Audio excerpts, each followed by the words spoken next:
মাছ মাংসৰ সৈতে যে এখন ভাল সুস্বাদযুক্ত খাদ্যৰ তালিকা গঠন কৰিব পাৰি তেনে কোনো কথা নহয়। কেতিয়াবা নিৰামিষভাৱেও এখন সুন্দৰ খাদ্যৰ প্ৰস্তুত কৰিব পাৰি।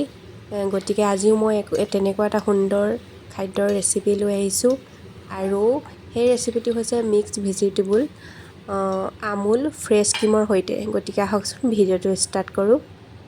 নমস্কাৰ বন্ধু বান্ধৱীসকল, মই ৰঞ্জুনে মোৰ এটা নতুন ভিডিঅ'লৈ আপোনালোকক পুনৰ স্বাগতম জনালোঁ। আজিৰ ৰেচিপিটোৰ বাবে মই ইয়াত দেখিছে 2টা পিঁয়াজ কাটি লৈছোঁ, লগতে কেইফুটামান নহৰু আৰু এটুকুৰ আদা সৰু সৰুকৈ টুকুৰা টুকুৰি কাটি লৈছোঁ, লগতে এটা জলকীয়া আৰু 3টামান বিলাহী কাটি ৰেডি কৰি ৰাখি লৈছোঁ। এইফালে দেখিছে কেৰাহীখন পাতি দিলোঁ। কেৰাহী যিহেতু গৰম হৈ গ'ল, এতিয়া মই ধুনীয়াকৈ কেৰাহীত অকণমান তেল দিলোঁ। দেখিছে ন, বেছি তেল দিয়া নাই, অকণমান তেল দিছে আৰু এতিয়া কাটি থোৱা পিঁয়াজ কেইটুকুৰা ইয়াত দি দিলোঁ। দেখিছে, যেতিয়া অকণমান পিঁয়াজকেইটা আমলৈ বৰণ ধৰিব, মই তেতিয়া আদা নহৰু কেইটুকুৰাও দি দিলোঁ আৰু দেখিছে নহয়, লগতে যিখিনি বিলাহী কাটি থৈছিলোঁ সেইখিনিও তাত ধুনীয়াকৈ এড কৰি দিম। এতিয়া দেখিছে পিঁয়াজ নহৰুখিনি ধুনীয়াকৈ অকণমান হেৰি হৈছে। এতিয়া মই দেখিলে যিখিনি কাটি থৈছিলোঁ বিলাহী কেইটুকুৰা ইয়াত দি দিলোঁ আৰু এইখিনি ভালকৈ অকণমান ভাজি ল'ম, বেছি ভাজিব নালাগে। এতিয়া কোনো ধৰণৰ নিমখ হালধি মই একো নিদিওঁ, এইখিনি মাত্ৰ ভাজি ল'ম আৰু ভাজি পিনি অকণমান সময়ৰ কাৰণে মই ঠাণ্ডা হ'বৰ কাৰণে কাঢ়ি থৈ দিম। এতিয়া যিহেতু এইখিনি ভজা হৈ গ'ল, এতিয়া দেখিছে এখন হেতাৰে ধুনীয়াকৈ কাঢ়ি দিম। যিহেতু মই তেল অকণমান দিছিলোঁ, অকণমান তলত লাগি গৈছে, সেইটো আপোনালোকে ইগন'ৰ কৰিব। দেখিছে এখন ডিছ ল'লোঁ আৰু ডিছত ধুনীয়াকৈ কাঢ়ি থৈ দিলোঁ আৰু সেইখিনি ঠাণ্ডা হোৱালৈ বাট চালোঁ। আৰু আমাৰ এতিয়া পাছৰ প্ৰচেছখিনি মই কি কৰিব লাগে কৰি যাওঁ। এতিয়া দেখিছে সেই একেখন কেৰাহীয়ে লৈছোঁ মই আৰু দেখিছে 3টা গাজৰ আৰু 2টা আলু কাটি লৈছোঁ আৰু প্ৰথমতে আলুখিনি ভাজি ল'ম। আচলতে মই কৈছিলোঁ যে মিক্স ভেজিটেবল হয়, যিহেতু মোৰ ভেজিটেবল কমকৈ আছিলে, যিকেইটা আছিলে সেইকেইটাই মই আজি মানে মোৰ ৰেচিপিটো বনাই দেখালোঁ। গতিকে আপোনালোকে ভেজিটেবল বা কি দিছে তেনেকুৱা ধৰণৰ কমেণ্ট নকৰিলে ভাল পাম বাৰু। যিকেইটা আছিলে সেইকেইটাৰ সৈতে মই বনালোঁ। এয়া দেখিছে নহয়, অলপ সিজিলে আৰু এতিয়া মই ধুনীয়াকৈ উঠাই পিনি এইখিনি উঠালোঁ আৰু বেলেগ কি আছে সেইখিনি ভাজি লওঁ। যিহেতু মই ফুলকবি ৰেডি কৰি ৰাখিছিলোঁ আৰু সেই ফুলকবি যিহেতু বজাৰৰ পৰা আনিয়ে নাখাওঁ ডাইৰেক্ট, সেইকাৰণে ইয়াক মই গৰম পানীত তিয়াই ৰাখি থৈছোঁ।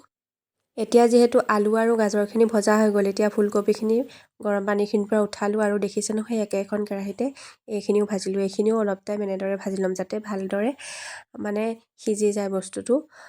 পাছতহে গোটেইখিনি এড কৰিম। কিন্তু এই ফুলকবিখিনি সিজালৈকে মই যিখিনি পেষ্টৰ কাৰণে ৰেডি কৰিছিলোঁ সেইখিনি মিক্সাৰত ধুনীয়াকৈ গুড়ি কৰি আহোঁ। এয়া দেখিছে ন, মিক্সাৰ বাতিটোত ভৰাই ল'লোঁ ধুনীয়াকৈ আৰু ধুনীয়াকৈ মাৰি মেলি এয়া দেখিছে মোৰ বিলাহীৰ যিখিনি পেষ্ট হয় সেইখিনি ৰেডি হৈ গ'ল। আৰু যিহেতু মিক্সাৰ বাতিটো অলপ লাগি আছিলে সেইকাৰণে অকণমান পানী দি পিনি আখলি দিলোঁ। এইফালেও প্ৰায় মোৰ ফুলকবিখিনি ভজা হৈ গৈছে। এতিয়াও মই দেখিছে এখন ডিছত ফুলকবিখিনি লাহে লাহেকৈ উঠাই ল'ম। এয়া দেখিছে ন, ফুলকবিখিনি উঠাই আছোঁ। ফুলকবিখিনি যিহেতু ভজা হৈ গ'লে দেখিছে নহয়, সেই একেখন কেৰাহী পাতিলোঁ। আপোনালোকে অকণমান তলত লাগি গৈছে যে সেইটো ইগন'ৰ কৰিব। অকণমান তেল দিলোঁ, দেখিছে নহয়। এতিয়া তেলখিনি গৰম হোৱাৰ লগে লগে দেখিছে ন, তাত এটা শুকান জলকীয়া দিলোঁ, অকণমান পাঁচফোৰণ দি দিলোঁ। পাঁচফোৰণকেইটা যেতিয়া ভালকৈ ফুটি উঠিছে দেখিছে ন, তেতিয়া মই যিখিনি পেষ্ট বনাই থৈছিলোঁ সেই পেষ্টখিনি ইয়াত দি দিছোঁ আৰু গেছটো একেবাৰে ল' ফ্লেমত ৰাখি দিছোঁ, নহ'লে বেছি গেছ দিলে ই সোনকালে জ্বলি যোৱাৰ চান্স থাকে।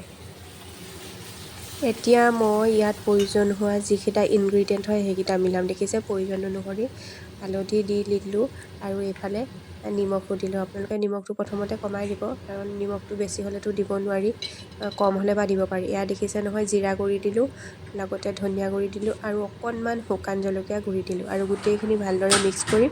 আৰু যেতিয়া এনেকৈ সিজি সিজি ওপৰলৈ তেলটো আহিব তেতিয়া মই সেইখিনি মিক্স ভেজিটেবল এড কৰিম। এতিয়া দেখিছেনে আমাৰ এইখিনি প্ৰায় ভজা হৈ গৈছে, তেলটো ওপৰলৈ উঠি আহিছে। এতিয়া মই যিখিনি চব্জি আগতীয়াকৈ ভাজি ৰাখি দিছিলোঁ সেই গোটেইখিনি ইয়াত দি দিম আৰু ভালদৰে গোটেইখিনি মিক্স আপ কৰি দিম। পোনপ্ৰথমে মই ফুলকবিখিনি এড কৰিলোঁ আৰু অকণমান সময় দি ফুলকবিখিনিৰ লগত সিজিবলৈ দিম, কাৰণ ফুলকবিখিনি অকণমান সময় ভালকৈ সিজিবলৈ অকণমান সময় লাগিছিল। সেইকাৰণে ফুলকবিখিনি দি আৰু অকণমান সময় ভাজি ল'ম।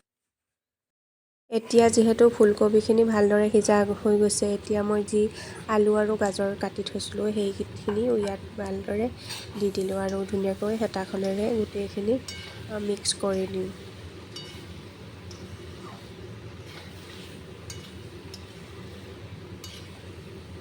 এতিয়া গোটেইখিনি ভালদৰে মিক্স আপ হৈ গৈছে, দেখিছে নহয়। চব্জি প্ৰায় ৰেডি হৈ গৈছে। এতিয়া আমাৰ আটাইতকৈ কৰিবলগীয়া কামটো এতিয়াও বাকী আছে। এতিয়া দেখিছে নহয়, এয়া আমুল ফ্ৰেছ ক্ৰীম। ইয়াৰ অলপ 4 চামুচমান ধুনীয়াকৈ ইয়াত এড কৰি দিম আৰু গোটেইখিনি ভালদৰে মিক্স আপ কৰি দিম। আৰু প্ৰায় আমাৰ আজিৰ ৰেচিপিটো প্ৰায় ৰেডি হৈয়ে গৈছে। এয়া অৱশেষত আহি আমাৰ মিক্স ভেজিটেবল ৰেডি হৈ গ'ল আমুল ফ্ৰেছ ক্ৰীমৰ সৈতে। দেখিবলৈ খুবেই সুন্দৰ হৈছে, খাবলৈও সুন্দৰেই হ'ব। আপোনালোকে যদি এনেকৈ নাই খোৱা কেতিয়াবা ঘৰত বনাই খাই চাবচোন, বহুত টেষ্টি হয়। গতিকে ভিডিঅ'টো ইমানতে সামৰণি মাৰোঁ বুলি ভাবিছোঁ। যদি আপোনালোকৰ ভাল লাগিলে লাইক, কমেণ্ট আৰু শ্বেয়াৰ কৰিব নাপাহৰিব। আৰু যিসকলে নতুনকৈ মোৰ ভিডিঅ'টো চাই আছে, প্লিজ মোৰ চেনেলটো ছাবস্ক্ৰাইব কৰি দিব। ওচৰতে থকা বেল আইকনটো দবাই দিব, ভৱিষ্যতে আহি থকা নতুন ভিডিঅ'ৰ ন'টিফিকেশ্যনবোৰ আপোনালোকে যাতে সোনকালে লাভ কৰিব পাৰে। গতিকে অন্য এটা ভিডিঅ'লৈ আপোনালোকক পুনৰ লগ পোৱাৰ আশাৰে আজিলৈ আহিছোঁ। Bye bye.